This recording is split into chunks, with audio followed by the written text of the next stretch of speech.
Gerald Thompson woke to silence on the morning of his 67th birthday.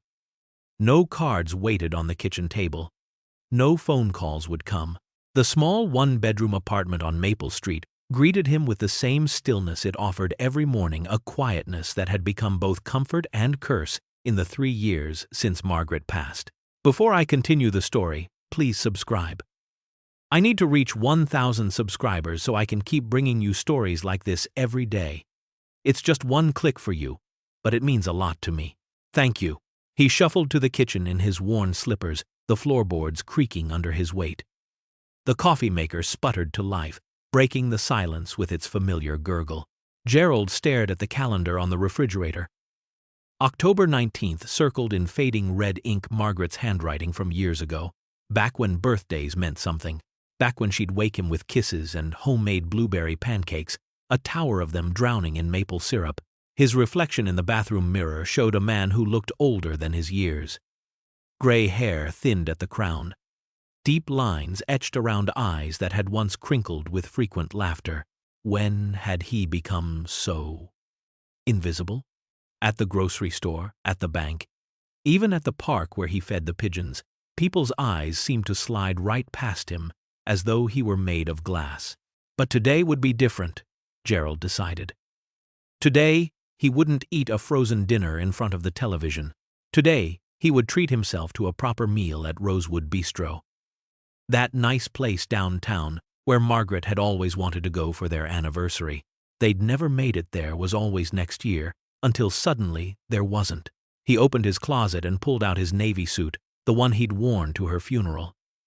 It smelled faintly of mothballs. The jacket hung a bit loose now. He'd lost weight, though he couldn't say when exactly. His fingers fumbled with the tie. Muscle memory guiding them through the Windsor knot Margaret had taught him 40 years ago. In the mirror, dressed and ready, Gerald almost looked like his old self. Almost. But the eyes gave him away. They held a loneliness that no amount of proper dress could hide. He picked up his wallet, checking to make sure he had enough cash, and grabbed his keys. "Happy birthday, Gerald," he whispered to the empty apartment, his voice sounding foreign in the silence. Then he walked out the door, determined to celebrate, even if he had to do it alone. The autumn air bit at Gerald's cheeks as he walked the 6 blocks to Rosewood Bistro. Friday evening had brought out the crowds, couples strolling hand in hand, groups of friends laughing as they headed toward the downtown restaurants and bars. Gerald pulled his coat tighter and kept walking. The bistro's windows glowed with warm amber light, and through them, Gerald could see the place was packed. His stomach tightened. Maybe this was a mistake.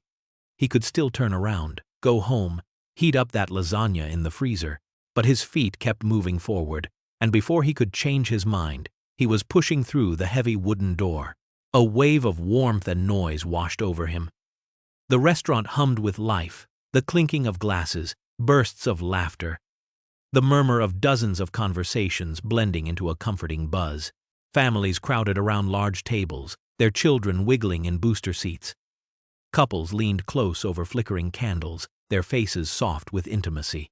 A group of young professionals celebrated something at the bar, their voices rising with each toast. "Good evening! Welcome to Rosewood Bistro."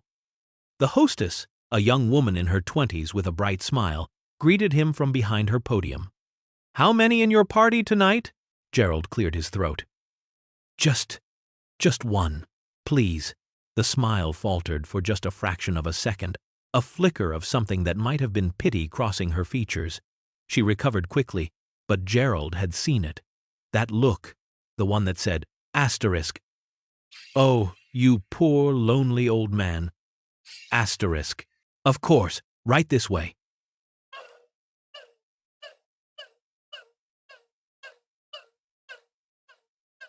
She grabbed a single menu and led him through the crowded dining room. Gerald followed, acutely aware of the happy chaos around him. To his left, a family sang "Happy Birthday" to a little girl in a princess crown. To his right, an elderly couple shared a dessert, their wrinkled hands clasped on the table between them. Everyone seemed to belong to someone. The hostess led him past the main dining area to a small two-top tucked in the corner near the swinging kitchen doors. The forgotten table, the one for people dining alone. Your server will be right with you, she said, placing the menu down with a practiced smile before disappearing back into the crowd. Gerald sat down, removing his coat and draping it over the empty chair across from him. The chair where Margaret should have been.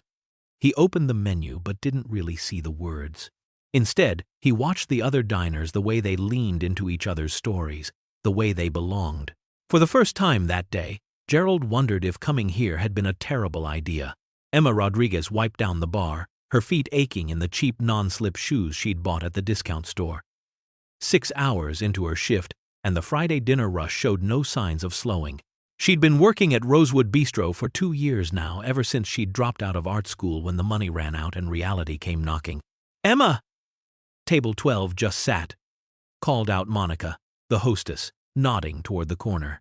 Emma glanced over and saw him, an older gentleman in a navy suit that had seen better days, sitting ramrod straight in his chair, studying the menu with intense concentration.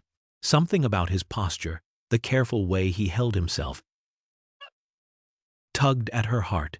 She'd developed an instinct for reading people in this job, and this man radiated a loneliness so profound it was almost visible. She grabbed her notepad and made her way over, dodging a waiter carrying a tray of sizzling fajitas. "Good evening. Welcome to Rosewood Bistro." Emma offered her warmest smile, the real one, not the customer service version. "Can I start you off with something to drink?" The man looked up, and Emma noticed his eyes, kind eyes, sad eyes, framed by deep lines that spoke of years of smiling that had somehow stopped. "Oh, yes. Thank you. Just water, please. With lemon, if it's not too much trouble." "No trouble at all." Emma noticed how he said at times, "if it's not too much trouble" times, as though he was apologizing for existing. "Have you been here before?" "No. This is my first time." His hands fidgeted with the edge of the menu. "My wife always wanted to come here, but we never got around to it." The way he said wife in past tense told Emma everything she needed to know. "Well, I'm glad you're here now," she said gently. "Take your time looking over the menu. I'll be right back with that water." When she returned, he'd made his decision. "I'll have the roasted chicken, please. And," he paused, his voice dropping slightly, "and could I order a slice of birthday cake? The chocolate one, if you have it. Just a small slice." Emma's pen stopped mid-stroke. Birthday cake. Alone. The pieces clicked into place, the suit, the formality, the way he sat so carefully, as though taking up space required justification. "It's your birthday," she said softly. He looked startled, then gave a small, embarrassed nod. 67 today. Happy birthday," Emma said, meaning it with every fiber of her being. She wanted to say more, to ask if anyone was joining him, but she already knew the answer. "I'll make sure that cake is special." As she walked toward the kitchen, Emma glanced back. Gerald, she'd seen the name on the credit card. He'd placed nervously on the table, sat perfectly still, looking at the empty chair across from him. In that moment, Emma saw her own grandfather, who'd spent his last birthdays alone after Abuela died, too proud to tell anyone he was lonely. She wouldn't let this man's birthday pass unnoticed. Not tonight. The roasted chicken arrived golden and fragrant, accompanied by roasted vegetables and a small mound of garlic mashed potatoes. Gerald thanked Emma quietly and picked up his fork, cutting into the meat with precise, measured movements. He chewed slowly, tasting everything, making the meal last. There was no reason to hurry. No one was waiting for him at home. With each bite, memories drifted through his mind like autumn leaves. Margaret's birthday cakes always from scratch, never from a box. She'd spend all afternoon in their tiny kitchen, flour dusting her apron, humming while she worked. German chocolate was his favorite, with that impossibly sweet coconut pecan frosting. She'd write his name in shaky cursive with blue icing, always adding too many exclamation points. Asterisk. Happy birthday, Gerald. Asterisk. He remembered his 40th birthday, when she'd accidentally used salt instead of sugar in the frosting. They'd laughed until their sides hurt, then driven to the all-night diner for pie instead. His 50th, when the grandkids, David and Emma's children, before they moved to Seattle, had helped decorate, resulting in a lopsided tower covered in enough sprinkles to give everyone a sugar high for days. His 64th birthday was the last one with her. She'd been so weak by then, the cancer stealing her strength bit by bit. But she'd still insisted on making his cake, refusing his protests. It had taken her 3 hours, with frequent rests. He'd found her sitting at the kitchen table afterward, exhausted but triumphant, tears streaming down her face. "I couldn't let you go without a cake, Gerald," she'd whispered. Gerald set down his fork, his appetite suddenly gone. He stared at his plate, willing himself not to cry in the middle of this crowded restaurant. In the kitchen, Emma stood by the dessert station, watching Chef Marcus carefully place a thick slice of chocolate cake on a white plate. "It's his birthday," she'd told the kitchen staff. "He's here, alone." Marcus, a bear of a man with tattooed forearms and a surprisingly soft heart, shook his head. "Not on my watch." He added an extra swirl of whipped cream and a drizzle of chocolate sauce. "Grab a candle from the drawer." Emma found a single white birthday candle and pressed it gently into the center of the cake. Marcus lit it with his kitchen lighter, and the small flame flickered in the bright kitchen lights. "Make it count," he said, handing her the plate. Emma pushed through the swinging doors and wound her way through the dining room, the candle casting dancing shadows. Several diners noticed and smiled, a few thinking perhaps she was heading to their table for their celebration. But Emma walked straight to table 12, to Gerald, who looked up in surprise as she approached with the glowing cake. "Happy birthday, Gerald," Emma said softly, setting the plate before him. Gerald stared at the single candle, its flame reflecting in his eyes. His throat worked, trying to swallow past the lump forming there. His vision blurred as tears welled up, and he quickly tried to blink them away. But they spilled over anyway, tracking down his weathered cheeks. At the next table, a woman in a red sweater glanced over and saw the elderly man, alone with his birthday cake, crying silently. She touched her husband's arm, pointing with her eyes. Around them, other diners began to notice the lone man, the single candle, the tears. Gerald didn't see them looking. All he could see was that small, flickering flame, a tiny light in what had become an endless darkness. The candle flame danced and wavered, a tiny beacon of light that seemed impossibly bright in Gerald's blurred vision. He sat frozen, both hands gripping the edge of the table, unable to look away from that single point of fire. How many birthday candles had he blown out in his life? 67 of them, once for each year. But never alone. Never like this. Around him, the restaurant continued its symphony of life. Silverware clinked against plates, laughter erupted from the bar area. A child squealed with delight somewhere behind him. The world kept spinning, kept celebrating, completely indifferent to the fact that Gerald Thompson's world had stopped 3 years ago on a Tuesday morning in April. He closed his eyes, and Margaret's face appeared in his mind, not the pale, thin woman from those final weeks, but Margaret at 40, her hair still dark, her smile bright and mischievous, the way she'd looked when she'd tease him about making wishes. "Don't tell me, or it won't come true," she'd always say, wagging her finger at him. "I wish," Gerald whispered, so quietly that even he could barely hear it over the restaurant noise.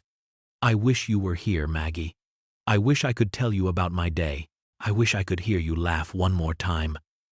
I wish," his voice cracked, "I wish I wasn't so alone."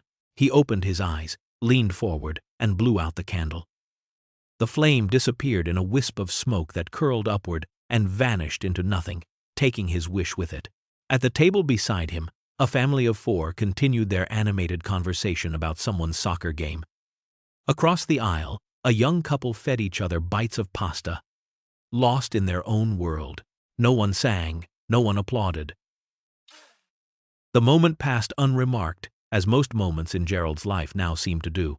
From her station near the kitchen, Emma watched it all unfold. She'd delivered the cake and stepped back, giving him privacy for his moment, but she hadn't been able to look away. She saw him close his eyes, saw his lips move in what could only have been a wish or a prayer. Saw him blow out the candle alone, while the restaurant buzzed with life all around him. Her chest tightened painfully. This was how her grandfather had lived his last 2 years quietly, invisibly, fading away while the world moved on without him. She'd been too busy with school, with her friends, with her own drama to visit more than once a month. Too busy to see that he was drowning in silence. By the time she understood, by the time she started calling every day, he was already in hospice. "I'm so proud of you, Mija," he'd whispered in one of their last conversations. But what she heard beneath those words was, "I was so lonely." Emma blinked back her own tears and forced herself to tend to her other tables, but her eyes kept drifting back to table 12. Gerald pulled the candle from the cake and set it aside on his bread plate. He picked up his fork and cut a small piece, lifting it mechanically to his mouth. The chocolate was rich and moist, the frosting sweet and smooth, but he tasted none of it. He chewed, swallowed, and cut another piece. Then another. Each bite was an act of will. A stubborn insistence that this birthday mattered, even if he was the only person in the world who would remember it. Even if tomorrow there would be no evidence that this day had ever happened at all. He was halfway through the slice when everything changed. Emma stood at the server station, pretending to organize receipts, but her eyes remained fixed on Gerald. He sat hunched over his cake now, shoulders curved inward, as though trying to make himself smaller, to take up less space in a world that had seemingly forgotten him. The sight pierced something deep in Emma's chest, and suddenly she was back in her grandfather's hospital room 13 months ago. Abuelo Miguel had been lying in that sterile bed, tubes running from his arms, his once strong hands thin and spotted. "Tell me about your paintings, Mija," he'd whispered, even though talking exhausted him. She'd described her latest project, chattering nervously to fill the silence. And he'd smiled, but when she finally paused for breath, he'd said something that haunted her still. "I'm glad you're here.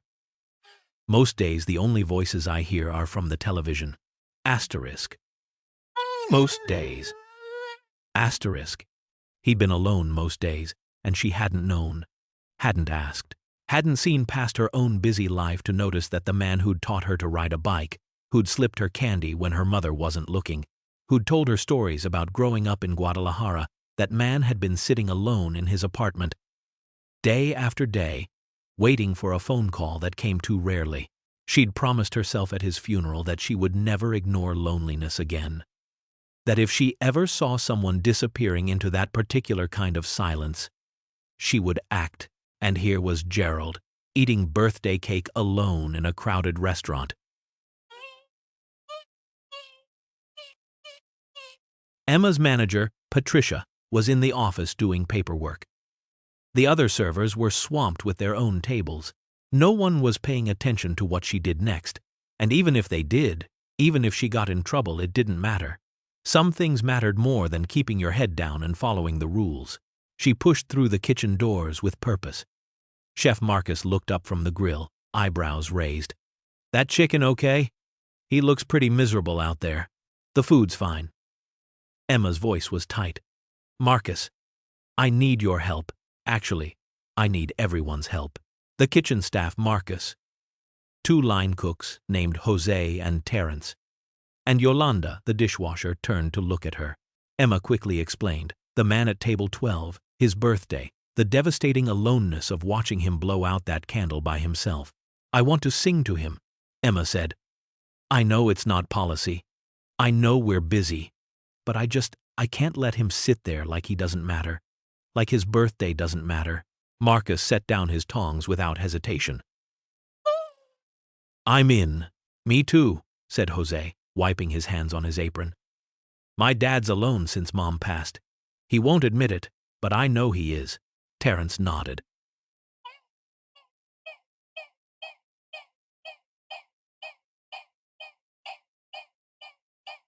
"Just come out and sing with me. That's all. Just so he knows someone sees him." Emma's voice cracked slightly. "So he knows he's not invisible." Yolanda, a grandmother of 6 who rarely spoke unless necessary, stepped away from her sink.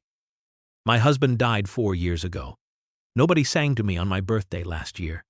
Her eyes were fierce. "We sing." Emma felt tears threatening but blinked them back. "Thank you. All of you." "When?" Marcus asked. Emma glanced through the small window in the kitchen door at Gerald, still mechanically eating his cake. "Now, before I lose my nerve. Before he finishes and leaves and goes back to being alone." She took a deep breath, smoothed down her apron, and pushed back through the doors into the dining room. Her heart hammered against her ribs. This could go terribly wrong. He could be embarrassed. Patricia could fire her. The other diners might think she was crazy, but as Emma walked toward table 12, she thought of Abuelo Miguel's voice. Asterisk. "Most days, the only voices I hear are from the television." Asterisk. Not today. Not for Gerald. Not if she had anything to say about it. Emma's legs felt unsteady as she crossed the dining room floor, weaving between tables toward the corner where Gerald sat. Her pulse thundered in her ears, nearly drowning out the ambient noise of the restaurant. What if he hated this? What if she was about to humiliate him instead of helping him? But she kept walking. Gerald had just taken another bite of cake when he noticed her approaching. He quickly wiped his mouth with his napkin, that same apologetic gesture she'd seen before, as though he needed permission to exist. "Gerald?" Emma said softly as she reached his table. "Would it be okay if I sat down for just a moment?" He looked startled, his eyes darting around as if checking whether she'd confused him with someone else. "Oh, yes, of course. Is something wrong? Was the chicken not good?" No, everything's fine." Emma pulled out the chair across from him, Margaret's chair, and sat down. She could see the kitchen door from here, could see Marcus and the others gathering just inside, waiting.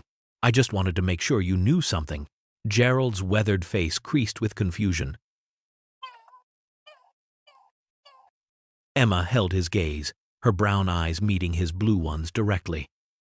"That your birthday matters. That you matter."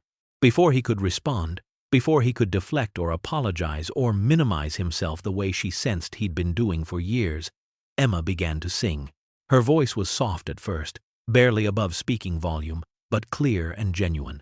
She sang the familiar birthday melody directly to him, never breaking eye contact, pouring every ounce of warmth and sincerity into each note. Gerald's eyes went wide with shock. His fork clattered onto his plate. "Oh no, you don't have to." His face flushed red, a mixture of embarrassment and something else, something that looked like pain. "Please, you don't need to." But Emma kept singing, a smile spreading across her face, not the practiced customer service smile, but something real and radiant. She sang like he was the only person in the restaurant, like his birthday was the most important thing in the world. Gerald's hands gripped the edge of the table, knuckles white. He shook his head slightly, looking down at his lap, clearly mortified by the attention. His shoulders hunched inward again, that familiar protective curl of someone trying to disappear. "Please," he whispered, though whether he was begging her to stop or to continue, even he wasn't sure. Emma reached across the table and gently touched his hand, just a brief connection, a reminder that he wasn't alone in this moment. She kept singing, her voice growing slightly stronger, more confident, and then, from the table directly beside them, another voice joined in. Gerald's head snapped up, his eyes glistening with unshed tears. A woman in a red sweater, the one who'd noticed him earlier, had turned in her chair and was singing along with Emma, her voice harmonizing beautifully. The woman's husband stood up, adding his deeper baritone to the melody. Their 2 children, a boy and a girl who couldn't have been more than 7 and 9, chimed in with enthusiastic, slightly off-key voices. Gerald's mouth opened in disbelief as more voices joined the couple across the aisle. A group of young professionals at a nearby table, an elderly man dining with his daughter. The song was spreading through Rosewood Bistro like wildfire, and Emma was still singing, still smiling, still holding Gerald's shocked gaze with her own. The transformation happened in waves, like ripples spreading across a pond. The woman in the red sweater sang with her whole heart, her hand reaching out to squeeze her husband's arm as he rose to his feet beside her. Their children scrambled up too, the little girl standing on her chair to see better. her brother's voice cracking with enthusiasm as he belted out the familiar melody. Across the aisle, a family of 5 grandparents, parents, and a teenager stopped mid-conversation and joined in. The grandmother's voice was thin and wavering but full of emotion. The teenage boy, who moments before had been sulking over his phone, set it down and sang along, a genuine smile breaking through his practiced teenage indifference. A businessman at the bar turned on his stool, loosening his tie, and added his voice to the growing chorus. The couple who'd been sharing pasta stopped feeding each other and stood, their hands clasped together as they sang. The young professionals abandoned their celebration shots and joined in, one of them starting to clap along with the rhythm. Table by table, the song spread through Rosewood Bistro like a benevolent contagion.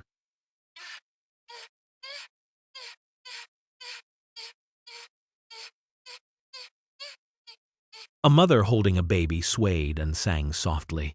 An elderly man with a walker pushed himself to his feet, his companion steadying him as they both sang. 2 college students studying in the corner closed their laptops and added their voices. The hostess, Monica, stopped seating people and began to sing from her podium. The bartender set down the glass he was polishing.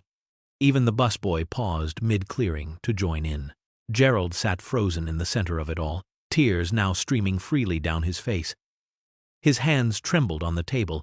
He looked around wildly, unable to comprehend what was happening. All these strangers, dozens of people, singing to him, for him, on his birthday. The kitchen doors swung open, and Chef Marcus emerged first, his deep voice booming across the restaurant. Behind him came Jose, Terence, and Yolanda, still in their aprons, hands damp from work, singing with everything they had. More servers appeared from the back, joining the chorus. Patricia, the restaurant manager, stepped out of her office, her hand flying to her mouth before she too began to sing, tears springing to her eyes. The entire restaurant had come to a complete standstill. Forks and knives rested on plates. Wine glasses sat untouched. Conversations ceased entirely.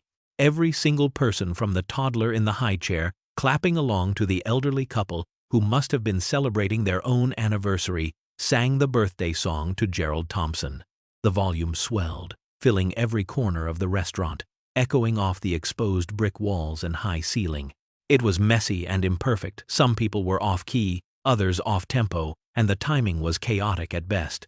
But it was real. It was human. It was beautiful.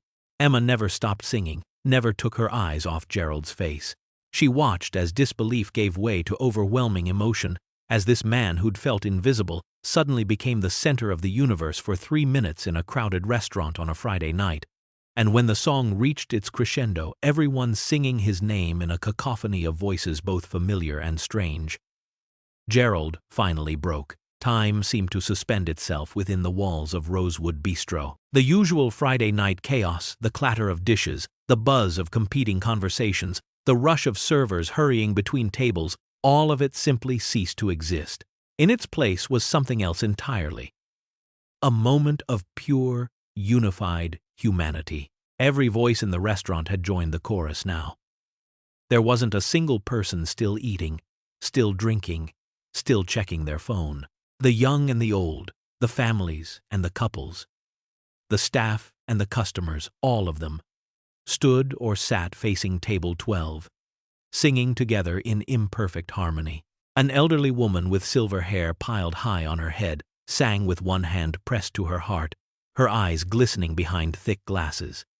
She understood, perhaps more than most, what this moment meant. Beside her, a young mother bounced her infant gently, singing softly to the baby who cooed along in wordless harmony. The teenager who'd been glued to his phone moments before sang with surprising emotion, his voice cracking on the high notes. His father, standing beside him, placed a hand on his son's shoulder.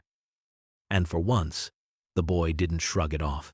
At a corner booth, a group of nurses still in their scrubs sang loudly, their faces tired but smiling. They'd spent their day caring for strangers. Here was one more act of kindness before they went home. Next to them, a construction worker in paint-splattered jeans sang with his crew, these tough men unashamed of the emotion in their voices. The kitchen staff formed a line near the swinging doors, Marcus in the center, his massive frame swaying slightly with the rhythm. Jose and Terence flanking him, and Yolanda wiping her eyes with the corner of her apron while she sang. Behind them, dishwashers and prep cooks crowded together, adding their voices to the chorus. Patricia, the manager, stood with her hand still covering her mouth, singing through her fingers, mascara beginning to run. She was thinking of her own father, who'd passed away alone in his apartment last year. The neighbor had found him 3 days later. 3 days of him being gone, and nobody had noticed. Nobody had called. Nobody had sung for him. Gerald sat at the center of this extraordinary moment, completely overwhelmed. His hands had moved from the table to his face, covering his eyes as his shoulders shook with sobs he could no longer contain. Tears flowed through his fingers, dripping onto his navy suit, onto the white tablecloth, onto the remains of his birthday cake. He'd spent 3 years trying to be invisible, trying not to burden anyone with his loneliness, trying to convince himself that being alone was fine, that he was fine, and now, in this moment, he was anything but invisible. He was truly seen by an entire restaurant full of strangers who had chosen, spontaneously, to make his existence matter. Emma continued singing, her own tears flowing freely now, but her smile never wavered. She kept her hand extended toward Gerald, an anchor in his storm of emotion. The song was reaching its final line, and the volume grew even louder, every voice pouring everything they had into this last moment. The sound filled the restaurant, spilled out onto the street where passers-by stopped and peered through the windows, wondering what kind of celebration was happening inside. And then, with one final, triumphant word, the song ended. For a heartbeat, there was absolute silence. Gerald's quiet sobs were the only sound in the packed restaurant. Then someone started clapping. The applause started with the businessmen at the bar, a single pair of hands coming together in rhythmic clapping. Within seconds, it spread like the song had, filling the restaurant with thunderous appreciation. People weren't just clapping, they were cheering, whistling, some wiping away their own tears as they celebrated this man they'd never met. Gerald kept his face buried in his hands, his entire body shaking. The sobs came from somewhere deep inside him, from a place he'd kept locked away for 3 years. They were the tears he hadn't cried at Margaret's funeral because he'd needed to be strong for the kids. The tears he hadn't cried on their anniversary, or on her birthday, or on all those endless evenings alone in their apartment where everything still smelled faintly like her perfume. Emma stood up from her chair and moved around the table. Without hesitation, she placed her hand gently on Gerald's shoulder, a touch that said, "You're not alone. You're seen. You matter." She felt him trembling beneath her palm, felt the force of emotion that had been bottled up for so long finally breaking free. "It's okay," she whispered, though she knew he probably couldn't hear her over the applause. "Let it out. It's okay." The woman in the red sweater had tears streaming down her own face. Her daughter tugged at her sleeve. "Mommy, why is the man crying?" "Because he's happy, sweetheart," she managed to say, though her voice broke. Sometimes people cry when they're very, very happy. But it wasn't just happiness.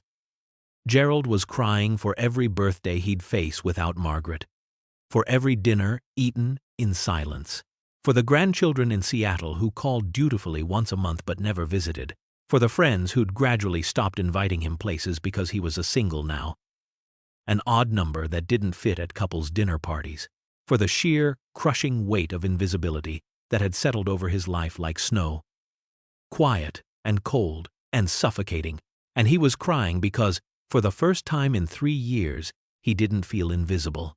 The applause continued. People standing now, giving him a full ovation. Chef Marcus had his massive arms crossed over his chest, nodding with satisfaction, his own eyes suspiciously bright. Yolanda was openly weeping, not bothering to hide it. Patricia stood frozen near the office door, one hand still pressed to her mouth, the other clutching her stomach as if physically holding herself together. Gerald finally lowered his hands from his face, revealing red-rimmed eyes and wet cheeks. He looked around at all these people, these strangers who were clapping for him, celebrating him. His mouth opened and closed several times, trying to form words, but nothing came out. His throat was too tight, his emotions too overwhelming. Emma squeezed his shoulder gently. "You don't have to say anything," she said softly, but Gerald shook his head. He needed to say something, needed to express somehow what this meant, but the words wouldn't come. He managed only two, whispered so quietly that only Emma heard them. "Thank you." His voice cracked on both syllables, breaking apart like thin ice under pressure. He looked up at Emma, this young woman who'd seen him when everyone else had looked past him, and fresh tears spilled down his cheeks. Emma smiled through her own tears and squeezed his shoulder again. "Happy birthday, Gerald." The applause began to fade as people returned to their seats, but something had changed in the restaurant. Conversations didn't immediately resume. People sat quietly, contemplatively, many still wiping their eyes.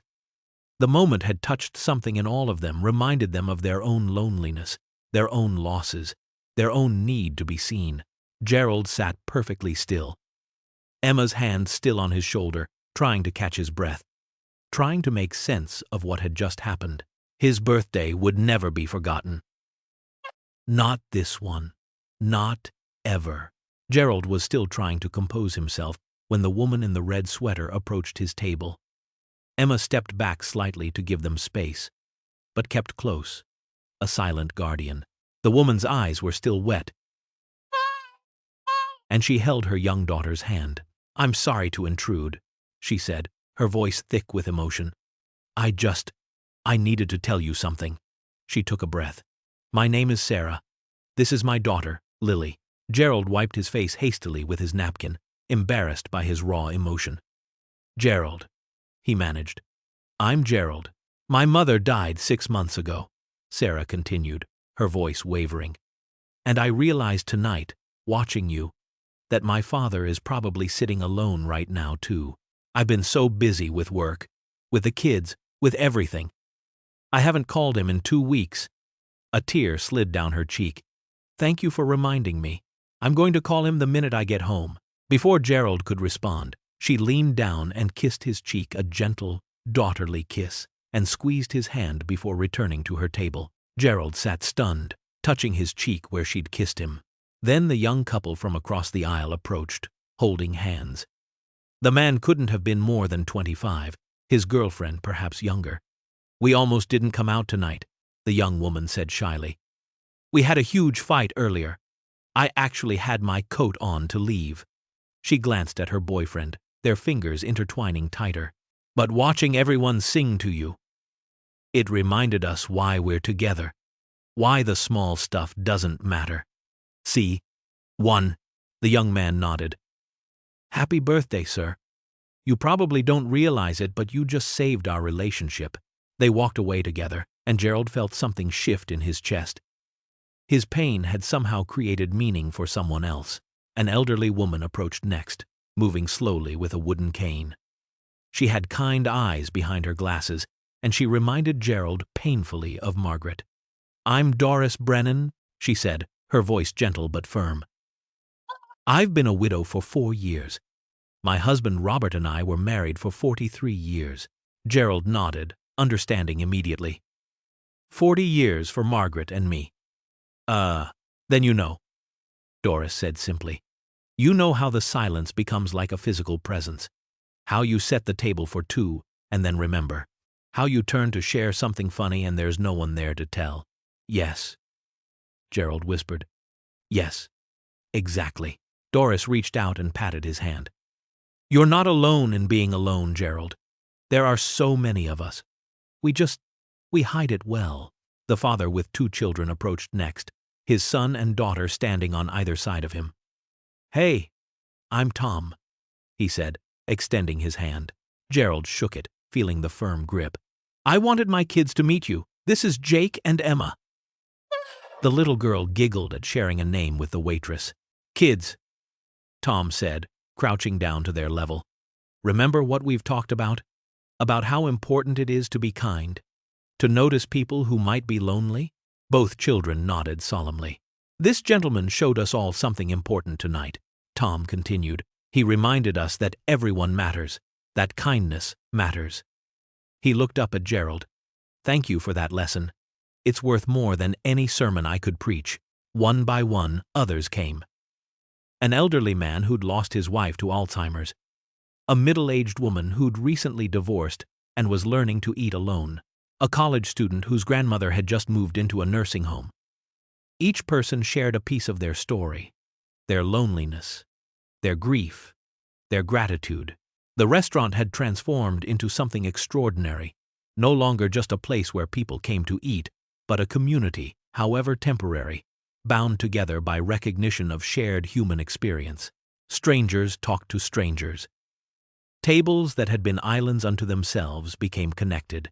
Emma watched it all unfold, tears streaming freely down her face. This was what her grandfather had needed. What so many people needed. Just to be seen. Just to know they mattered. Gerald sat at the center of it all, overwhelmed but no longer drowning. For the first time in 3 years, he felt the weight begin to lift. Just a little.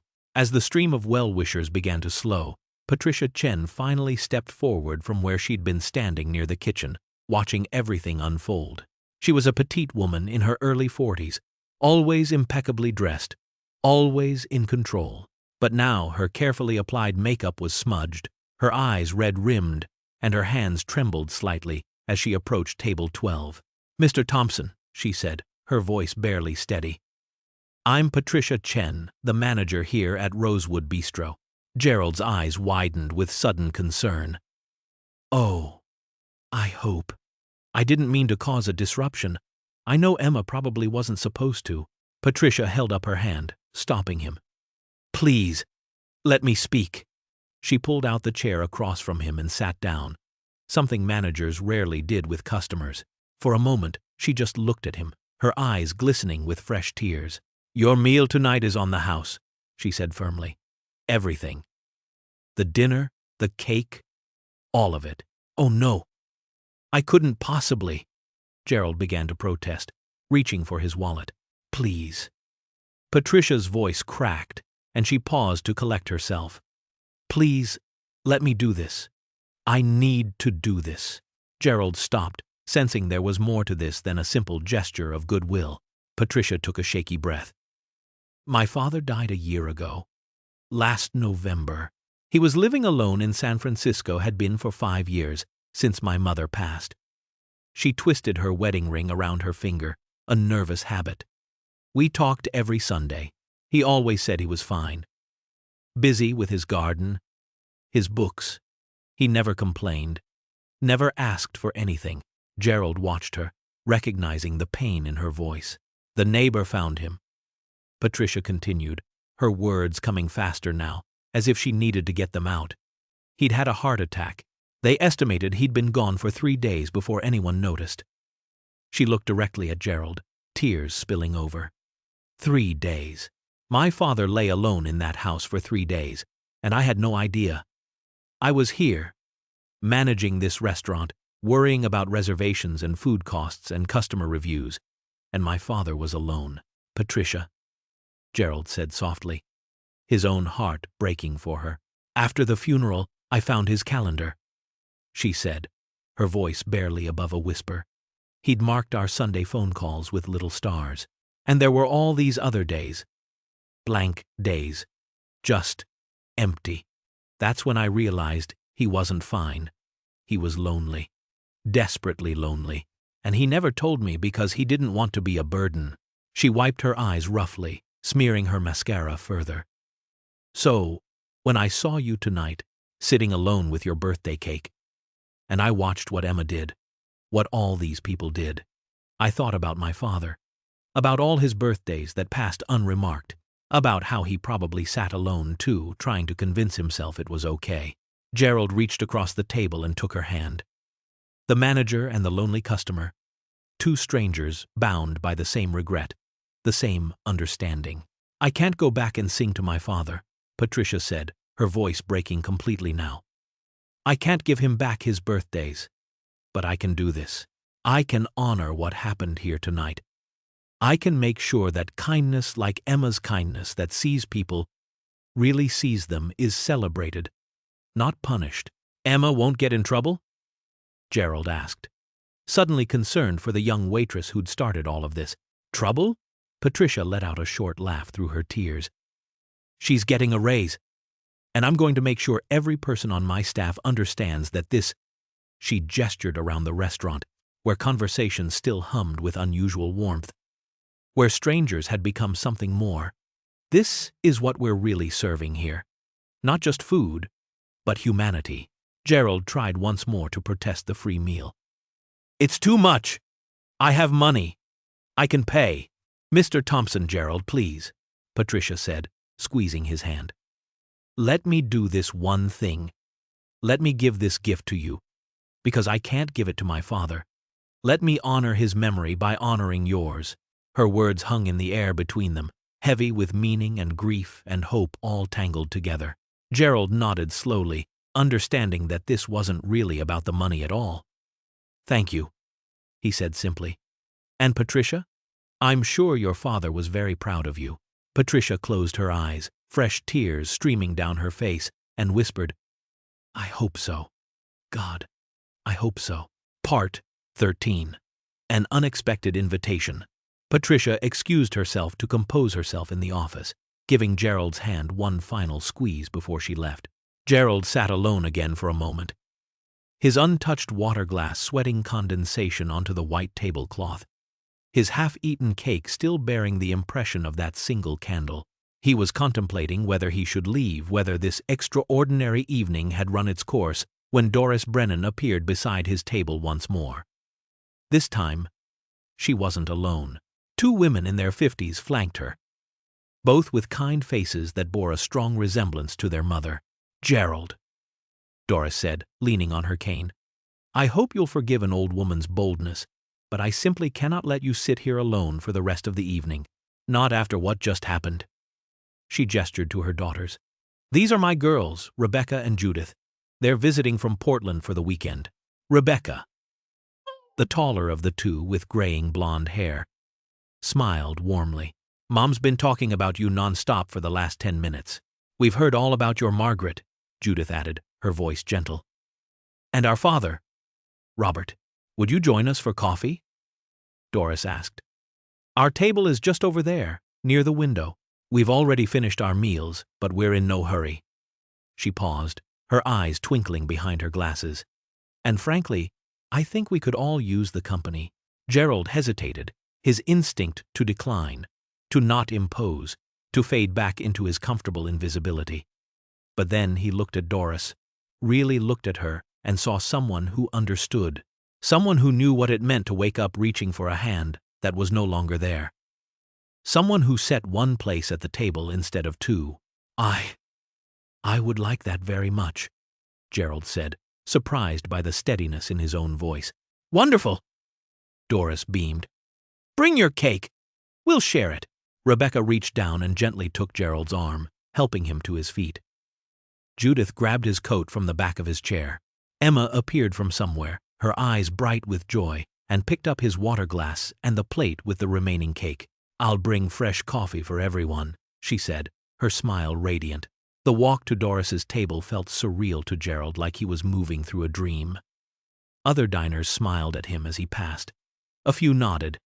The teenager from earlier gave him a thumbs up. Gerald felt like a celebrity, which was absurd, yet also strangely wonderful. Doris's table was larger, a 4-top positioned by the window where the streetlights cast a warm glow. Rebecca pulled out a chair for Gerald, positioning it so he sat directly across from Doris. Judith settled in beside him, and Rebecca took the remaining seat. Now then, Doris said, folding her hands on the table with a satisfied smile. Tell us about Margaret. How did you 2 meet? Gerald felt his throat tighten. But this time it wasn't entirely from sadness. At a library, he began, his voice soft but growing stronger. I was 23, fresh out of college, and I'd knocked over an entire shelf of books. Made a tremendous crash. Everyone was staring at me, and I was mortified. Oh no, Rebecca laughed. Oh yes, Gerald continued. And he found himself smiling at the memory. I was scrambling to pick them up, and this young woman knelt down to help me. She had dark hair pulled back in a ponytail, and she was wearing a yellow dress. I remember that dress so clearly. That was Margaret? Judith asked. Gerald nodded. She handed me a book. It was Pride and Prejudice, and she said, "Well, at least you have good taste in literature, even if you can't seem to keep it on the shelves." He chuckled, the sound rusty from disuse. I fell in love with her right there. On the floor of the public library, surrounded by scattered books, Doris smiled knowingly. Robert and I met at a bus stop in the rain. He offered me his umbrella, and I took it. He got completely soaked walking home. The four of them laughed together, and Gerald felt something warm spreading through his chest, something he hadn't felt in so long that he'd almost forgotten what it felt like. It felt like belonging. Part 14. Connection Forms. Emma returned with a fresh carafe of coffee and 4 cups, setting them down gently before retreating with a knowing smile. Gerald wrapped his hands around the warm ceramic, letting the heat seep into his fingers as he continued talking, really talking for the first time in years. "We were married for 40 years, he said, his voice steadier now. 40 years, 3 months, and 17 days. Not that I'm counting." He gave a self-deprecating smile. "We never had children of our own. Margaret couldn't, after an illness when she was young, but we had nieces and nephews, and later their children. Our little apartment became Grand Central Station during the holidays." "Where did you live?" Rebecca asked, leaning forward with genuine interest. "Oh, we moved around a bit early on, but we settled on Riverside Drive back in 1987. Little apartment on the 3rd floor. No elevator. Margaret used to joke that climbing those stairs kept us young." Gerald's smile faded slightly. "After she passed, I moved to Maple Street. Couldn't bear being in that apartment without her. Everything reminded me." "Riverside Drive?" Doris sat up straighter, her eyes widening. "Gerald, Robert and I lived on Riverside Drive from 1985 to 1992. We were in the brown brick building, number 847. "We were at 851, Gerald exclaimed. "The one with the green awning." "Oh my lord," Doris breathed. "We were neighbors. For 5 years, we were neighbors." Rebecca and Judith exchanged amazed glances as their mother and Gerald began piecing together shared memories. The corner store run by the Italian couple, the park where the neighborhood gathered for summer concerts, the terrible winter of 1989, when the pipes froze in half the buildings on the block. "There was that little bakery," Gerald said, his eyes lighting up. "On the corner of Riverside and Oak. Margaret and I went there every Sunday morning for cheese danishes." "Moretti's," Doris clapped her hands together. "Robert had the same routine. He'd go Saturday mornings for their sesame breadsticks." "Oh, Gerald, we must have passed each other dozens of times." "All those years," Gerald marveled. "Living so close, going through the same things. The same noise complaints about the construction, the same frustration with parking, the same neighbors, and we never really knew each other. We know each other now," Doris said simply, reaching across the table to pat his hand. Gerald felt his eyes well up again, but this time he didn't hide it. "Margaret would have loved this," he whispered. "She always said I needed to be better about making friends, about reaching out. She was the social one. I followed her lead. And when she was gone, I forgot how. Robert was my brave one," Doris said, her own voice thick with emotion. "After he died, I realized I'd let him handle everything: social plans, phone calls, even greeting the neighbors. I'd hidden behind him for 43 years. Suddenly I was alone, and I didn't know how to be a person without him." The two elderly people looked at each other across the table, and in that moment, a deep understanding passed between them. The kind that only comes from walking the same difficult path. "How do you manage it?" Gerald asked quietly. "The loneliness? The silence?" Doris was quiet for a moment, considering. "Some days better than others," she admitted. "I joined a book club. I volunteer at the library on Tuesdays. I make myself leave the house, even when I don't want to, even when it feels like too much effort." She paused. "But the nights are still hard.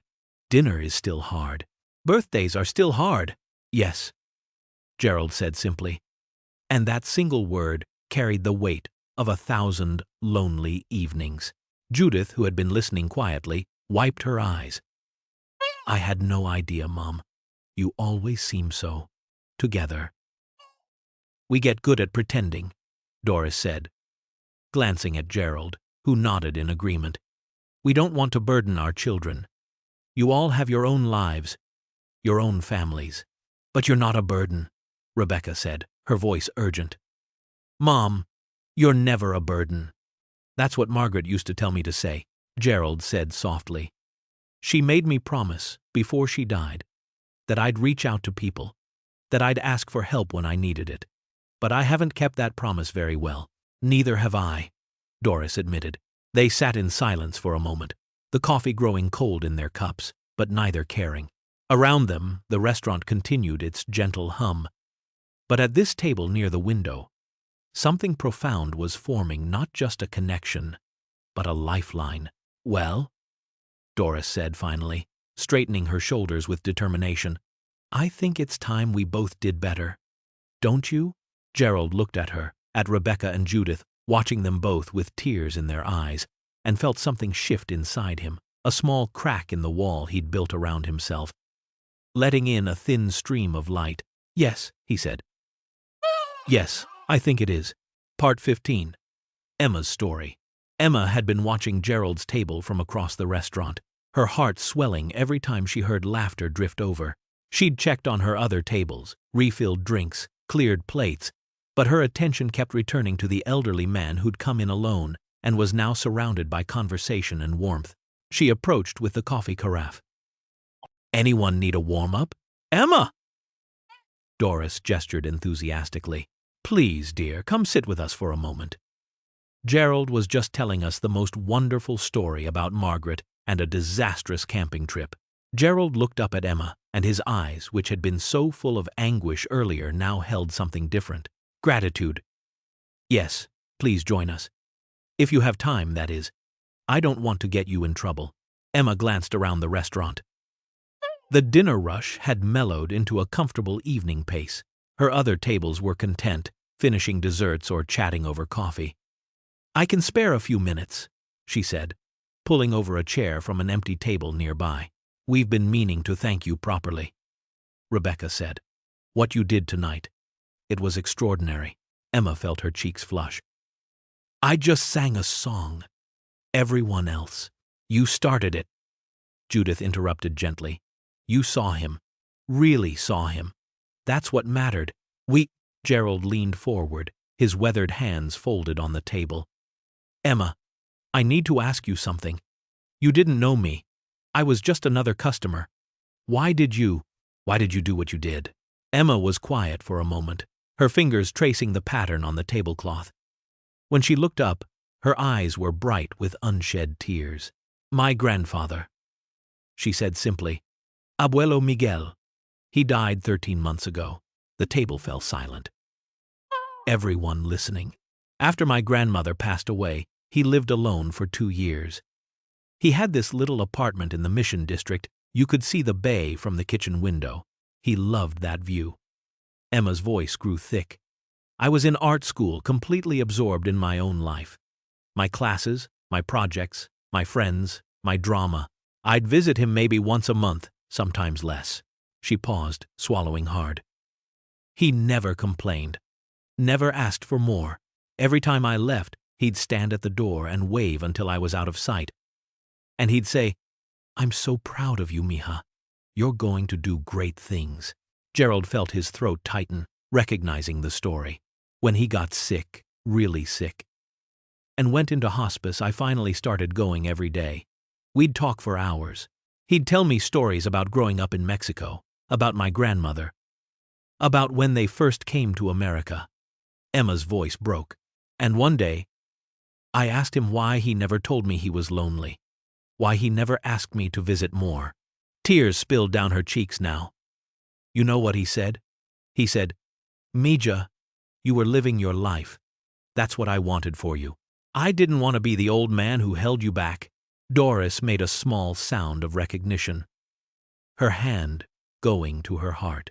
I realized then that I'd been so busy living my life that I'd forgotten he was part of it. That his days were long and empty, and my phone calls and visits were the highlights, and I'd treated them like obligations, like items on my to-do list. Emma wiped her eyes roughly. He died 3 days after that conversation. And I promised myself, standing at his funeral, that I would never ignore loneliness again. That if I ever saw someone disappearing the way he had, I would do something. She looked directly at Gerald. When I saw you tonight, sitting alone with your birthday cake, I saw Abuelo. I saw all those birthdays he probably spent alone, telling himself it was fine, not wanting to bother anyone.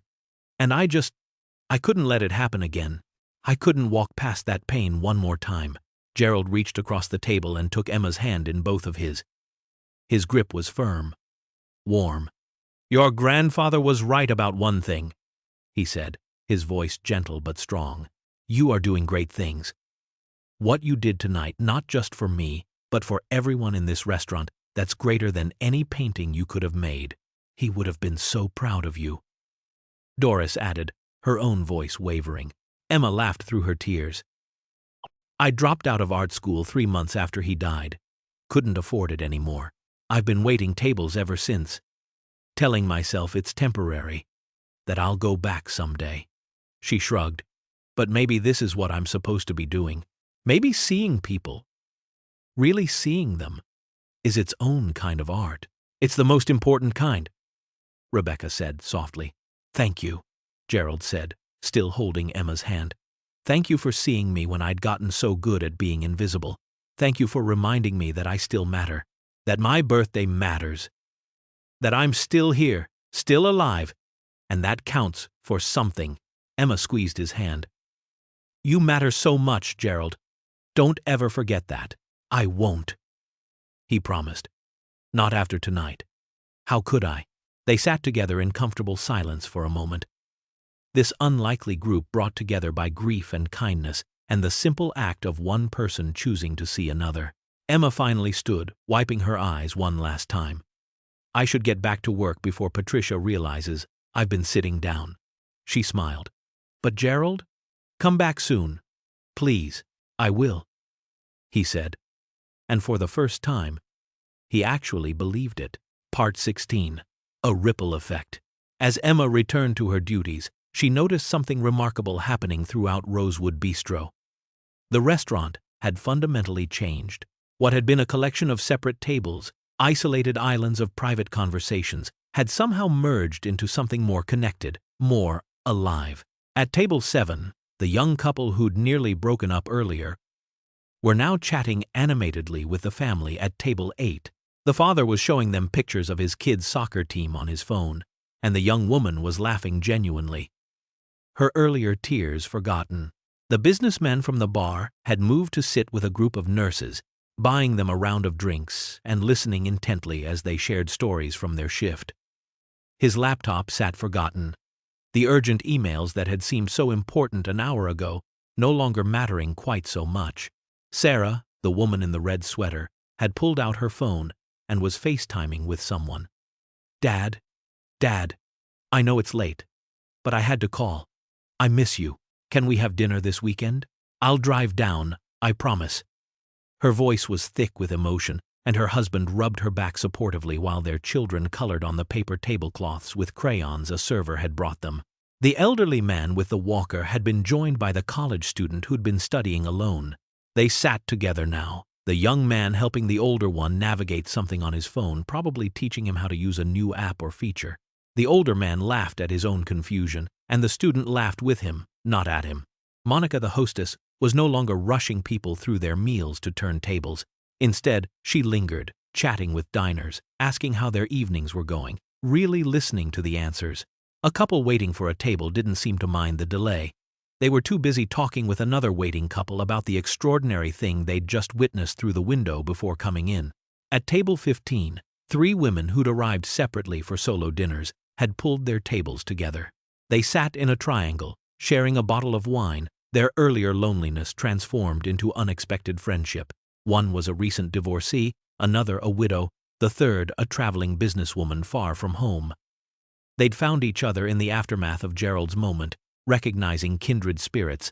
Even the teenagers, usually glued to their phones, existing in their own digital worlds, were present. The sullen boy who'd sung along was now telling his family about something that happened at school, actually engaging in conversation. His father looked stunned but delighted, asking questions, leaning in. The noise level in the restaurant hadn't increased, exactly. But the quality of the sound had changed. The conversations were deeper, more meaningful. Laughter rang out more frequently, but so did comfortable silences, the kind that happen between people who are truly connecting. Through the small window in the kitchen door, Chef Marcus watched it all unfold. He stood with his arms crossed over his broad chest, a dish towel thrown over his shoulder, and a smile playing at his lips. Jose and Terence worked beside him, plating desserts and preparing late orders. But they kept glancing out into the dining room, too. "You seeing this, boss?" Jose asked, nodding toward the window. "I'm seeing it," Marcus replied, his voice gruff with emotion. Yolanda came up beside them, wiping her hands on her apron.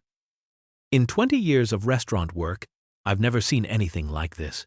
It's like the whole place woke up," Terence added. "Like everyone remembered they're human at the same time." Marcus nodded slowly. "That's exactly what it is. We spend so much time in our own heads, in our own problems, we forget we're all in this together. That old man out there, Gerald," he reminded everyone. He paused, watching as Gerald laughed at something Doris said. One moment of genuine kindness, and look what it created. At the bar, people who'd finished their meals were ordering one more drink, not ready to leave this atmosphere. This feeling. The bartender, usually focused solely on efficiency, found himself engaging in real conversations, learning names, hearing stories. Patricia emerged from her office, her makeup repaired, her composure mostly restored. She stood in the doorway and surveyed her restaurant. She'd managed this place for 5 years, had served thousands of meals, had hosted countless celebrations. But she'd never seen anything quite like this. People were exchanging phone numbers. A group planning to meet for coffee next week. The nurses inviting the businessmen to a charity 5K their hospital was organizing. Doris giving her number to the recently divorced woman at table 15. Telling her about the book club that met on Thursday evenings. "We're 40 minutes past when half these tables should have turned," Monica said quietly, appearing beside Patricia with the reservation book. "But I don't have the heart to rush them." Patricia looked at her young hostess and smiled. "Don't. Let them stay as long as they want. Some things are more important than table turnover rates." Near the window, Gerald was still deep in conversation with Doris and her daughters. But he kept glancing around the restaurant with wonder in his eyes. He'd come here expecting to eat alone, to mark another birthday in solitude, to remain invisible. Instead, he'd somehow become the catalyst for something beautiful, a reminder that loneliness doesn't have to be a solitary burden, that kindness is contagious, that being seen matters more than anything else. The ripples from Emma's simple act were still spreading, reaching corners of the restaurant she'd never even served, touching people who'd never spoken to Gerald, creating connections that would last long after tonight ended. Part 17. Plan made. Doris set down her coffee cup with a decisive clink and fixed Gerald with a look that reminded him of Margaret, that particular expression that meant a decision had been made and protests would be futile. "Now, Gerald," she said firmly, "I absolutely will not let you leave here tonight without giving me your phone number. And before you start with any of that, I don't want to be a bother nonsense. Let me tell you right now that you're not getting out of it." Gerald felt a laugh bubble up, a real laugh, the kind he hadn't experienced in years. "I wouldn't dream of arguing with you, Doris." "Smart man," Rebecca said with a grin. She pulled out her phone. "I'm putting your number in my phone too. Mom's wonderful, but she still writes everything down in that ancient address book, and half the time she can't read her own handwriting." "I can read it perfectly well," Doris protested, though she was smiling. "But yes, Becca, you should have his number too. In fact, both my girls should." She turned to Gerald. "They visit once a month from Portland. It would be lovely if you could join us for dinner when they're in town." Gerald felt his throat tighten. That would be wonderful. Judith leaned forward, her expression thoughtful. Gerald, do you know about the community center on Oak Street? The one near the old post office? He shook his head. They have programs specifically for seniors, Judith explained. Mom goes to a few of them. There's a coffee social every Wednesday morning at 10. Very casual people just drop in, chat, play cards sometimes. And there's a book club on Thursday evenings. The book club is excellent, Doris interjected. We're reading everything from mysteries to biographies. Last month we read a memoir about a man who walked across America. Fascinating discussion. I haven't been to a book club since. Gerald trailed off. Since Margaret. They'd gone together to the library's monthly meetings. After she died, he couldn't bear to go alone. You should come this Thursday, Doris said, not asking but stating. We're discussing a novel about World War II. Even if you haven't read it, just come and listen. No pressure. Rebecca was scribbling on a napkin. Here, I'm writing down the community center address. The Wednesday coffee group is really the best place to start. Very low-key, there's this wonderful man named Arthur who brings homemade cookies every week. They're terrible, but we all eat them anyway because he's so proud of them. Gerald found himself smiling at the image. What time on Wednesday? 10 in the morning. But people start arriving around 9:30, Judith said. She was writing on another napkin. And here's the library address for the Thursday book club. It meets at 6:30. There's also a walking group that meets Saturday mornings at Riverside Park. Doris continued, warming to the topic. Weather permitting, of course. Robert and I used to go before he got too weak. Some of them still ask about him. Her voice wavered slightly, but she pushed on. They're a nice group. Mixed ages, actually. Some people in their 40s and 50s, some in their 70s and 80s. I used to walk in that park, Gerald said quietly. When Margaret and I lived on Riverside Drive, we'd go Saturday mornings and feed the ducks. Then you know it already. Doris clapped her hands. Perfect. Gerald, you should come. I'll introduce you to everyone. Gerald looked at the napkins accumulating on the table, each one covered in addresses, times, phone numbers, information, invitations, possibilities. His hand trembled slightly as he pulled out his own pen, the one Margaret had given him for their 35th anniversary, which he still carried every day, and began copying the information into the small notebook he kept in his jacket pocket. Wednesday coffee social, 9:30, he murmured as he wrote. Thursday book club, 6:30. Saturday walking group. I'll call you Tuesday evening, Doris said, to make sure you're still planning to come Wednesday. And to give you moral support. And I'll text you, Rebecca added, waving her phone. Just to check in. See how you're doing. You don't have to do all this, Gerald protested weakly. But there was hope in his voice, now a fragile, tentative hope that hadn't been there when he'd walked into the restaurant hours ago. Yes, we do, Judith said simply. Because if we don't, you'll talk yourself out of coming. You'll decide you're imposing, or that people don't really want you there, or some other nonsense that lonely people tell themselves. Gerald looked at her in surprise. How did you know?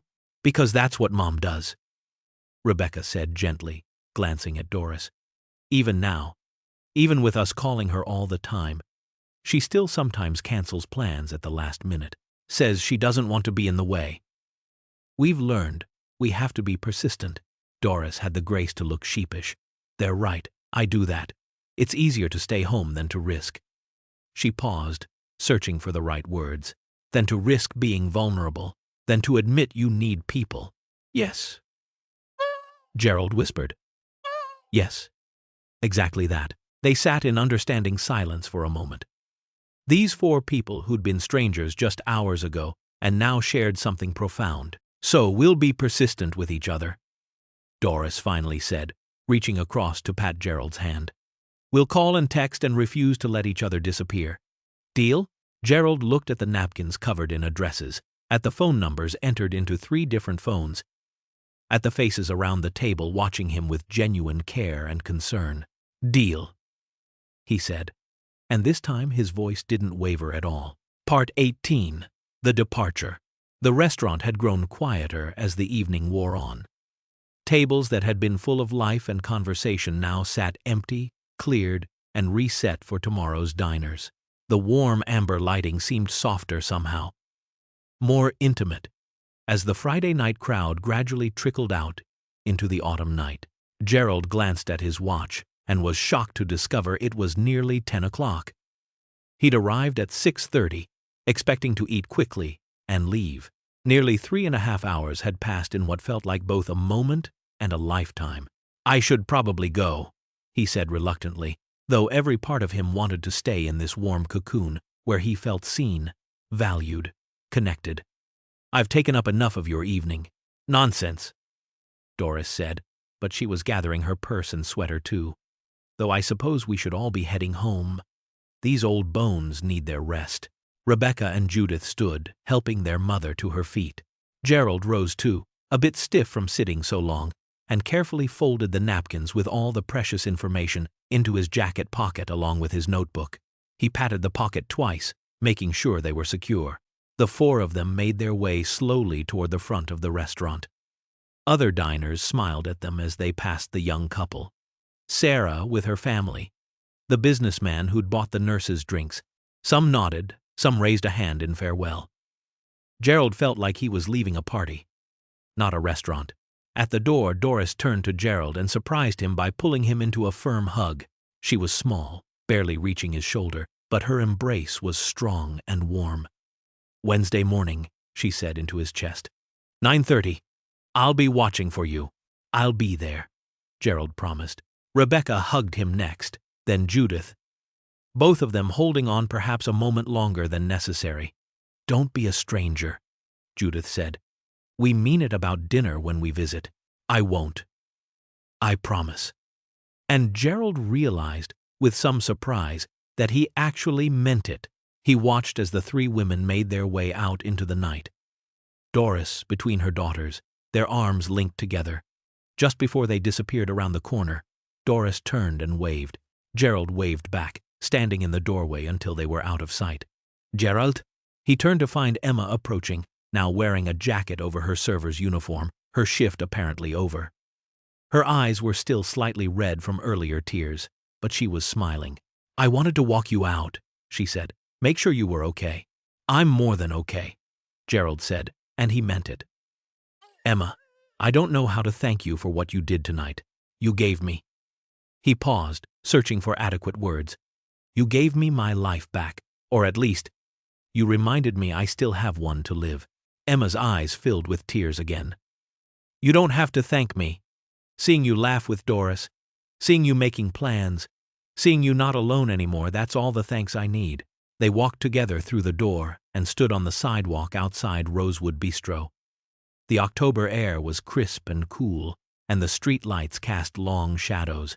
Couples walked past, a few late diners hurried toward other restaurants, and somewhere nearby, a street musician was playing guitar.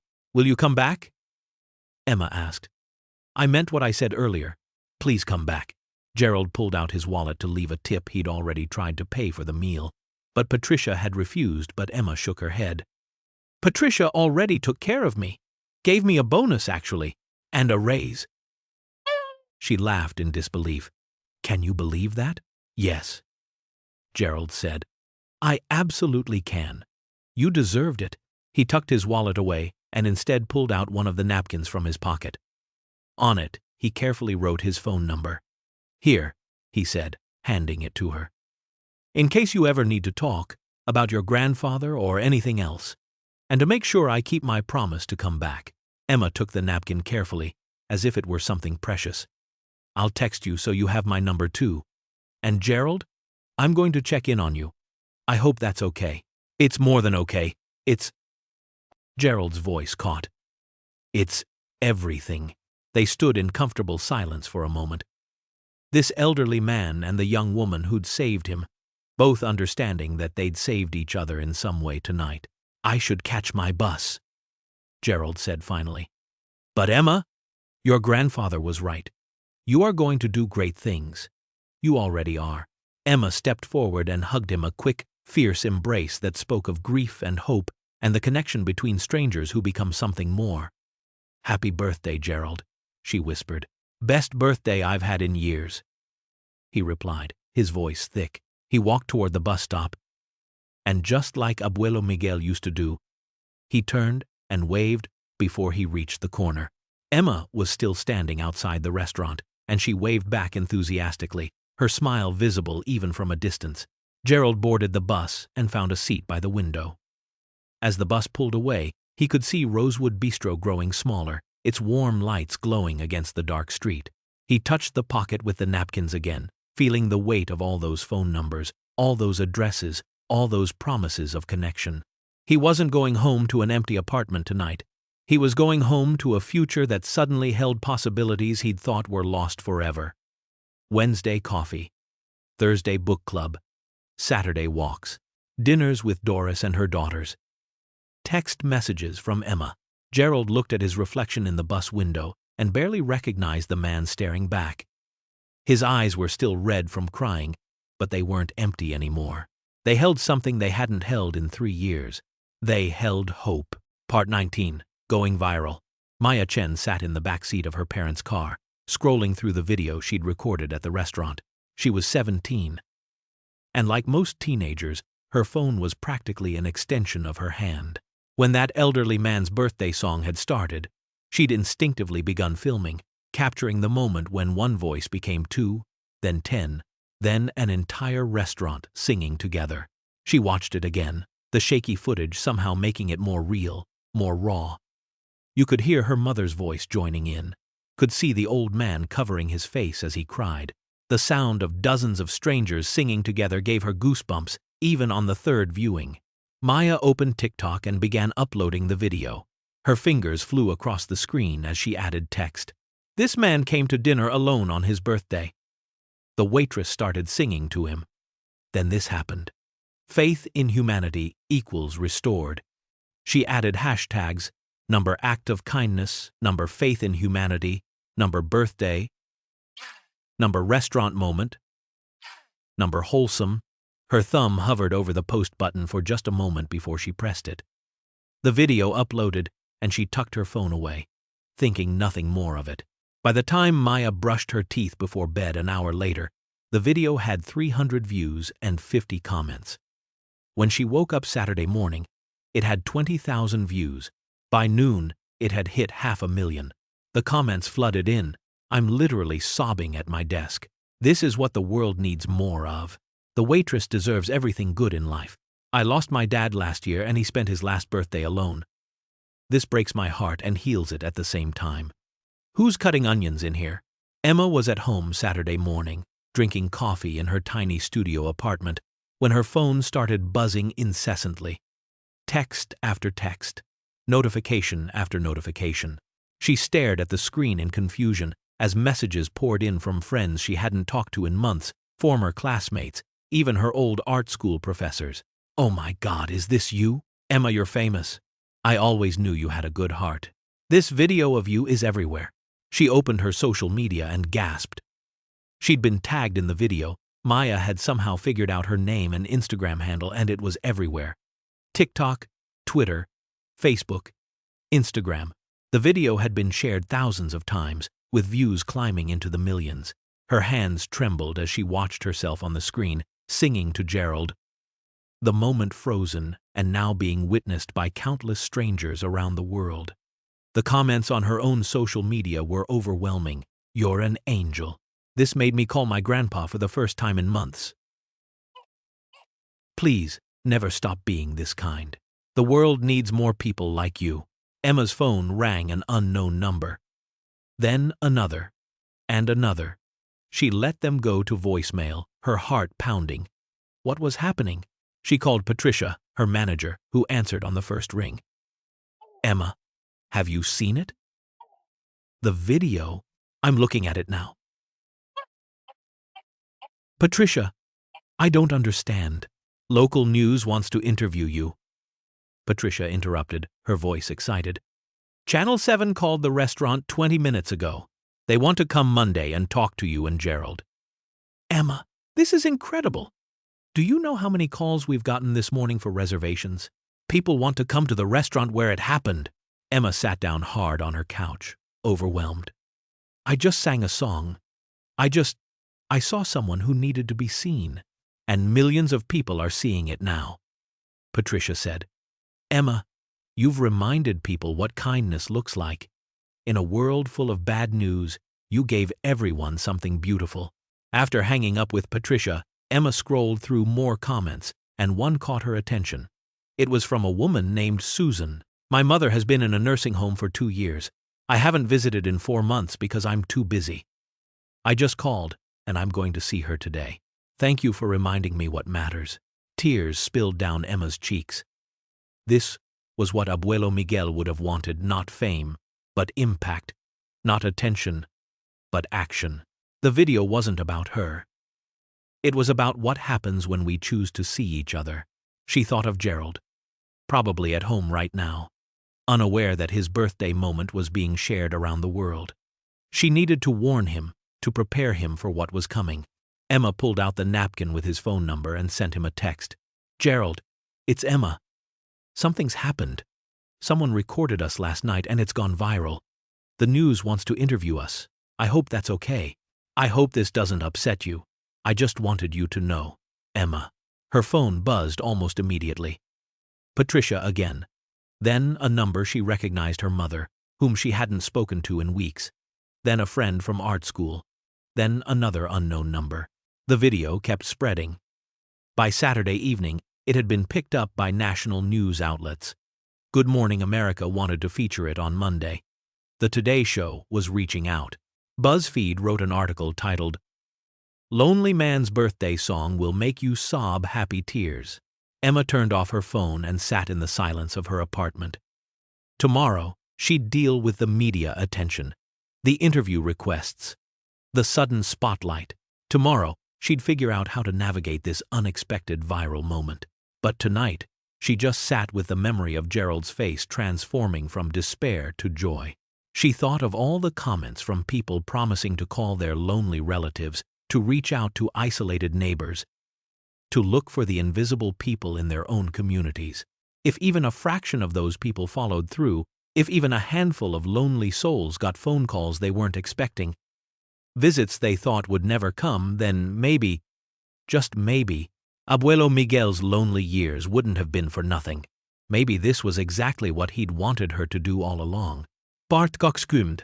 2 weeks later, Epilogo. 2 weeks later, on a crisp Friday evening in early November, Gerald Thompson stood outside Rosewood Bistro once again. But this time, he wasn't alone. Doris stood beside him, elegant in a burgundy coat, leaning lightly on her cane. Behind them were Arthur, the cookie baker from the Wednesday coffee group, and his wife Helen, along with 2 other members from the Thursday book club, a retired teacher named Frank and a widow named Susan. 6 people total, chatting and laughing as they approached the restaurant door. "Are you nervous?" Doris asked, squeezing Gerald's arm. "A little," he admitted. After all the attention. He trailed off. The interview with Channel 7 had led to more interviews. The video now had over 10 million views. Strangers recognized him at the grocery store. Someone had started a GoFundMe to send Gerald on vacation that had raised $5,000 before he'd asked them to donate it to a charity for isolated seniors instead. His phone, silent for so long, now buzzed regularly with messages from people sharing their own stories of loneliness, thanking him for being vulnerable, for showing them they weren't alone. "Well, let's not keep Emma waiting," Arthur said cheerfully, holding the door open. The moment Gerald stepped inside, he was transported back to that night 2 weeks ago, the amber lighting, the buzz of conversation, the smell of rosemary and garlic. But he wasn't the same man who'd sat at table 12, alone and invisible. "Gerald!" Emma's voice rang out from across the restaurant. She was coming toward them, her face lit up with genuine joy, and before he could say anything, she'd wrapped him in a hug. "You came back, and you brought friends!" "I promised I would," Gerald said, returning the embrace. "Emma, this is Doris, Arthur, Helen, Frank, and Susan. My friends." The word still felt new in his mouth, but it tasted sweet. "It's wonderful to meet you all," Emma said, beaming. "Let me get you seated at our best table." As Emma led them through the dining room, Gerald noticed heads turning. A woman at a corner table nudged her husband, pointing. The couple at the bar turned on their stools, smiling broadly. "That's him," someone whispered. "The birthday man from the video." Sarah, the woman in the red sweater from that night, was dining with her father, this time an elderly man who looked remarkably like Gerald. She stood up as they passed. "Gerald, I was hoping I'd see you again. Dad, this is the man I told you about." Her father extended his hand, tears in his eyes. "Thank you," the older man said simply. "My daughter calls me every day now. Every single day." Gerald shook his hand, throat tight. "I'm glad." Emma seated them at a large round table near the window, not hidden in the corner this time, but prominently placed where they could see the whole restaurant. As they settled in, Patricia emerged from the back, her face bright with welcome. "Gerald, it's so good to see you, and with such wonderful company." She placed her hand on his shoulder. "Your meals are on the house tonight, all of you. No arguments." "Patricia, you can't keep," Gerald began. "I can, and I will," she said firmly. "Do you know how many people have come here because of that video? How many have specifically requested table 12? You've given this restaurant something money can't buy. Let me do this." As Patricia walked away, Doris leaned over to Gerald. "You've become quite the celebrity." "I don't want to be a celebrity," Gerald said. "I just want." He looked around the table at his friends, at Emma chatting with them about the specials, at the warm restaurant full of life. "I just want this. This is enough." Arthur laughed, his round face crinkling. "Well, you've got it, my friend. You're stuck with us now. Wednesday coffee? Thursday books? Saturday walks? We're a package deal." The evening unfolded in laughter and conversation. They ordered food, shared dishes, told stories. Frank described his disastrous attempt at making sourdough bread. Susan shared a funny anecdote about her grandchildren's visit. Helen and Doris discussed the book club's next selection. Arthur insisted everyone try the restaurant's chocolate cake.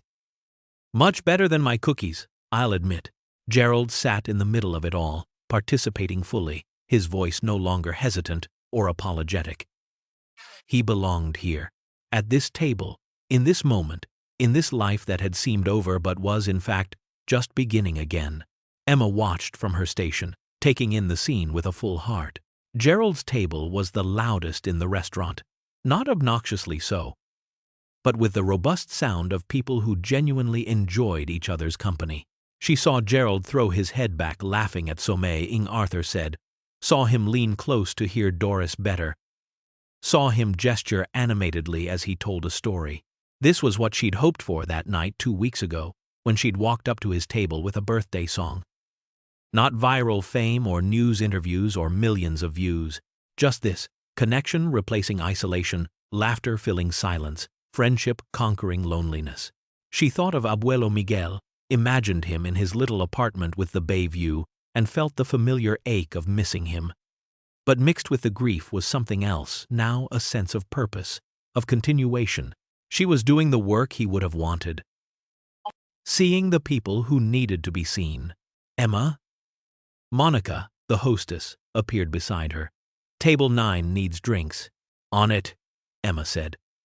But before she moved, she took one more look at Gerald's table. He caught her eye and raised his water glass in a small toast. She raised her notepad in return, and they shared a smile of understanding.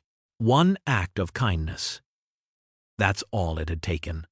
One decision to sing instead of look away, to see instead of ignore, to care instead of move on. And it had changed everything, not just for Gerald, but for everyone who'd witnessed it, everyone who'd watched the video, everyone who'd been reminded that we all need each other, that we all deserve to be seen. That loneliness doesn't have to be a life sentence. As Emma moved through the restaurant, taking orders and refilling drinks, she could still hear the laughter from Gerald's table. It was the most beautiful sound in the world, the sound of someone who'd been lost, finding their way home. And somewhere, she liked to imagine,